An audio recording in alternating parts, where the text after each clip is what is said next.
Voici les leçons que j'aurais aimé connaître avant d'investir. Bonjour et bienvenue sur Hello Finance. Aujourd'hui, je souhaitais partager avec vous les erreurs et les leçons que j'ai apprises avec le temps et qui m'ont fait perdre du temps. Et donc, pour vous faire gagner du temps, je vous propose qu'on puisse échanger sur ce sujet. Que tu investisses déjà ou bien que tu hésites encore, ces conseils peuvent être utiles. Et donc, c'est parti. Première leçon, il n'existe pas d'investissement parfait. Pendant longtemps, moi aussi, je pensais qu'il existait un investissement parfait, qui avait moins de risques. En réalité, on cherche souvent le placement idéal qui n'existe pas. Et donc, chaque investissement comporte un niveau de risque. Et donc, c'est à soi-même de pouvoir s'auto-évaluer et de se dire, OK, cet investissement, voilà son niveau de risque. Est-ce que je me sens en corrélation avec ce niveau de risque? Est-ce que je suis prête à le prendre ou non? Et donc, c'est vraiment à soi-même de s'auto-évaluer et de voir le niveau de risque qu'on est prêt à prendre ou non. Le plus important est de choisir celui qui correspond vraiment à nos objectifs à court terme ou encore à long terme. La deuxième leçon est de commencer tôt. Et oui, c'est bien connu, commencer tôt vaut mieux que chercher le moment parfait. Il est vrai qu'on attend toujours le moment idéal. On se dit, ben, là, la bourse est trop montée, ça ne sert à rien que je puisse m'exposer aujourd'hui puisque quelque part, je perdrai de l'argent si j'achète au point le plus haut. En réalité, l'expérience a montré que acheter tout le temps régulièrement, que ça monte ou ça baisse, on est toujours plus gagnant puisqu'on commence plus tôt. Le meilleur moyen, en tout cas, l'avantage des investissements, c'est surtout le temps. C'est le temps qui joue plutôt que d'attendre le moment parfait, d'attendre une potentielle baisse. Et comme je l'ai dit précédemment, les études sont très claires là-dessus. Vaut mieux une personne qui investit tout le temps, tous les mois, avec une somme assez régulière, dans le long terme, que ça chute ou bien que ça monte, plutôt qu'une personne qui attend que des baisses, que des baisses, que des baisses. Parce que attendre une baisse aujourd'hui ne veut pas dire que demain, lorsque tu auras une baisse, cette baisse sera encore plus basse que celle qui était celle qu'on a eue précédemment. Et souvent, d'ailleurs, lorsqu'on a des chutes, elles ne reviennent pas au point le plus bas. Elles sont souvent, elles baissent, oui, mais on ne redescend pas à moins 70%. C'est vraiment pour se donner une idée, je caricature vraiment, mais c'est vraiment pour se donner cette idée-là.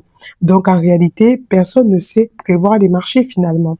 Investir régulièrement, c'est souvent plus efficace que vouloir tout anticiper. Et puis dans tous les cas, on ne peut pas tout anticiper. Personne n'a la loupe de l'avenir, donc autant se lancer dès qu'on peut. La troisième leçon, ce sont les intérêts composés, qui sont une véritable force. Et oui, puisque le plus difficile vraiment, c'est de commencer. Et il est vrai qu'au début, lorsqu'on débute, les intérêts ne se voient presque pas. Ils sont tellement peu et minimes qu'on a du mal à les percevoir. Mais plus le temps va passer, et plus vous verrez que vos intérêts vont grandir, et donc votre boule de neige sera de plus en plus importante. Et donc, c'est d'où l'intérêt. Plus tôt on commence, et mieux c'est. Et souvent, au début, c'est vrai que commencer, même si on a juste 100 euros ou 50 euros, c'est toujours mieux que rien du tout, puisque au bout de 10 ans, on se remerciera, pardon, et on se dira qu'on a fait le bon choix. La quatrième leçon, c'est de ne jamais investir de l'argent dont tu pourrais avoir besoin rapidement. J'insiste sur le rapidement. C'est pourquoi il est recommandé de garder une épargne de sécurité indispensable. Une épargne de sécurité qui pourrait représenter 3 voire 6 mois selon votre situation. Dans mon cas, je suis plutôt sur 3 mois. Mais je pense qu'il peut y avoir une autre personne qui peut dire, moi, je me sens plus en sécurité avec 6 mois. Je pense que cela dépend vraiment de chacun d'entre nous. Il y a des personnes, une certaine somme les rassure et d'autres, peu importe, dès lors qu'ils ont juste 1000 euros ou 2000 euros, c'est OK pour eux. Donc, il est important en tout cas d'avoir de l'argent de côté disponible rapidement pour pouvoir faire face, changer la voiture si jamais vous avez une voiture ou acheter je ne sais quel bien dans la maison qui serait en panne, quel électroménager, donc des petits soucis finalement du quotidien pour pouvoir faire face sans toutefois aller finalement casser ses investissements pour pouvoir faire face à cela. Ça serait vraiment dommage de devoir en arriver là si jamais on n'avait pas approvisionné cette épargne de sécurité. La cinquième leçon, ce sont les frais. Les frais comptent énormément. Que vous ouvrez une banque en ligne ou encore une banque en physique, ce n'est pas du tout anodin. Vous devez faire attention aux frais. Lorsque vous investissez, quels sont les frais de tenue de compte. C'est vrai que souvent, ce sont des petites sommes, mais finalement, rassemblées tous ensemble, représentent énormément, surtout sur l'année. Parfois, on peut se retrouver avec des sommes où on se dirait, eh bien, si j'avais eu cet argent, si je n'avais pas eu à le dépenser pour des frais de tenue de compte ou de passage d'ordre, eh bien, j'aurais pu l'investir. Donc, vraiment, faites attention à cela. Ça a l'air de rien, mais il faut optimiser au maximum. Et ce sont ces petits gestes, finalement, qui nous permettent demain de pouvoir s'en sortir. À ne surtout pas négliger. La sixième leçon, ce sont les émotions. Les émotions sont le pire ennemi de l'investisseur. Je pense que vous avez déjà dû l'entendre. Et ce n'est pas faute de le dire, puisque, en effet, pouvoir suivre finalement ses émotions, c'est en fait aller tout droit vers le mur.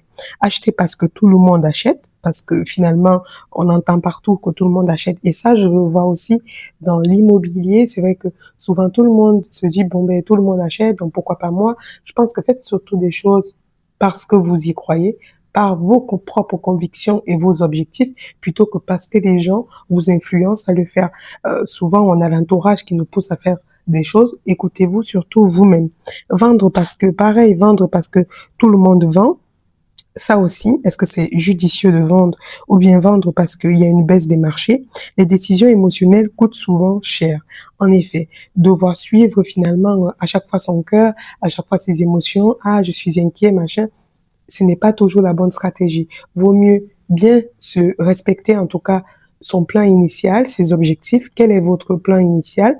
Sur combien de temps souhaitez-vous investir? Pourquoi faites-vous cela? Ce sont autant de questions qu'il faut surtout se poser et essayer de suivre ce plan tout le long. Ce n'est pas toujours facile, hein, je le dis et moi-même, je travaille dessus, mais il est vrai qu'au maximum, j'essaie de me fier à mon plan initial. Dès que j'ai un doute, je me dis toujours pourquoi je fais cela, pourquoi j'investis, sur quel horizon je le fais, et ça m'aide beaucoup à relativiser, puisque si jamais, pardon, les marchés venaient à baisser, je me rappellerai toujours du pourquoi j'investis. Est-ce que j'investis pour maintenant? Est-ce que j'ai prévu de retirer cet argent maintenant? Si la réponse est non, eh bien, pas de stress, je me calme, et puis je me dis, dans tous les cas, quand bien même ça baisserait aujourd'hui, je n'ai pas prévu de retirer cet argent aujourd'hui. Et pourquoi pas donc attendre, parce que c'est ce qui est prévu, et voire même pouvoir réinjecter dedans lorsque ça baisse.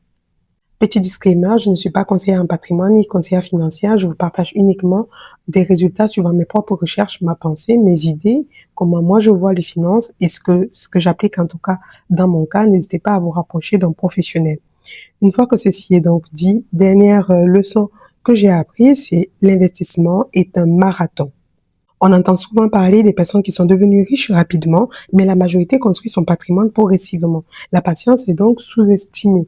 Donc, n'hésitez vraiment pas à ne pas vous précipiter, à vous former surtout, et ça ne sert absolument à rien de vouloir aller vite. Aller vite ne garantit pas toujours de gagner, voire même, ça fait souvent l'effet inverse, puisqu'on se trompe plus et on prend parfois des mauvaises décisions. J'espère que cet épisode vous aura plu. N'hésitez pas à me donner votre avis en commentaire. Quel est le meilleur conseil pour vous? Et d'ici là, je vous dis à bientôt pour un nouvel épisode.